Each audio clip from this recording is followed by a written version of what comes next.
आणि आज ह्या प्रार्थना मंदिरामध्ये नियमित प्रार्थनेला उपस्थित सर्व प्रार्थना प्रेमी, प्रार्थना सुरू होण्यापूर्वी 4 आनंदाने आपण भजन गायली, तल्लीन होऊन गायली.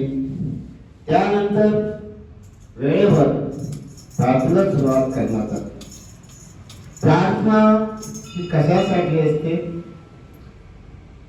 प्रार्थना ही पूजा पद्धती आहे. साधनेचे, भक्तीचे 9 प्रकार सांगितलेले आहेत. त्यापैकी प्रार्थना एक उपासना.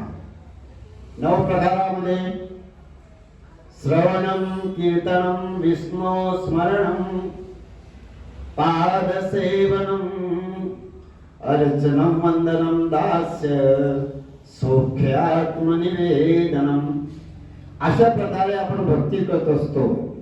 आणि ह्या भक्तीचाच रूप प्रार्थनेमध्ये आहे. गुरुदेव आपल्या ग्रामगीतेमध्ये ओवी क्रमांक 94 सामुदायिक प्रार्थना यामध्ये आपल्याला सुचवितात, मूर्ती पूजा आणि ध्यान, 9विधा भक्तीचे सार पूर्ण,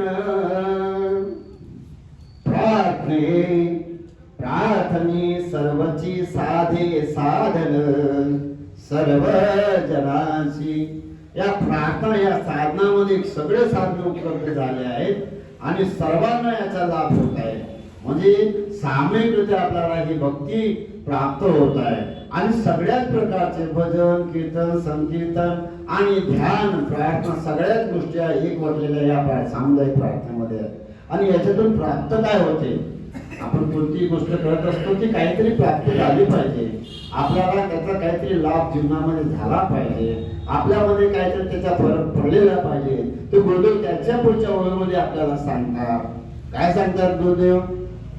शिस्त, शांती, गांभीर्यादी गुण, बसण्या उठण्या बोलण्याचे ज्ञान, लाभे मानव्याचे शिक्षण, सामुदायिक प्रार्थना या प्रार्थने माझे. काय म्हणतात का प्रार्थनेमध्ये, भक्तीमध्ये हे गुण आपल्या अंगी आले असतात. शिस्त, जीवनामध्ये एक शिस्त अतिशय महत्वाचा भाग आहे. ज्याच्या जीवनात शिस्त नाही त्यांचं जीवन हे विस्कटलेलं असते. तुम्ही चिंतन करा आणि मनन करा आणि बघा शिस्तीचा काय परिणाम होतो. त्याच्यानंतर शांती, प्रार्थनेमुळे आत्म्याला शांती, जीवाला शांती, शरीराला शांती, चित्ताला शांती मिळते. आणि शांती जर नसेल तर आपण जीवनामध्ये संसाराच्या गाड्यामध्ये सैरावैरा भटकत असतो. आणि ह्या सैरावैरा भटकण्यातून मुक्ती प्राप्त करण्याकरता आपल्याला ही सामुदायिक प्रार्थना आहे. आणि या सामुदायिक प्रार्थना महत्वाचा गुण आहे गांभीर्य.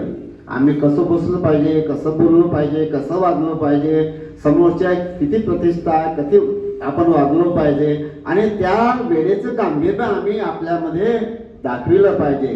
आणि याच्यातून मग आपल्याला कसं बसावं, कसं उठावं, कसं बोलावं हे सगळे शिक्षण आपल्याला या प्रार्थनेमध्ये प्राप्त होतात आणि जीवनाला उत्तम गती मिळते. म्हणून मित्र हो, प्रार्थना प्रेमी हो, आपण नित्य नियमाने, प्रेमाने, आत्मीयतेने प्रार्थनेला उपस्थित राहत चला आणि हा प्रार्थनेचा धर्म आहे पाळत चला. एवढ्या 2 शब्दांनी गुरुदेव चरणी अर्पण करतो. जय गुरुदेव.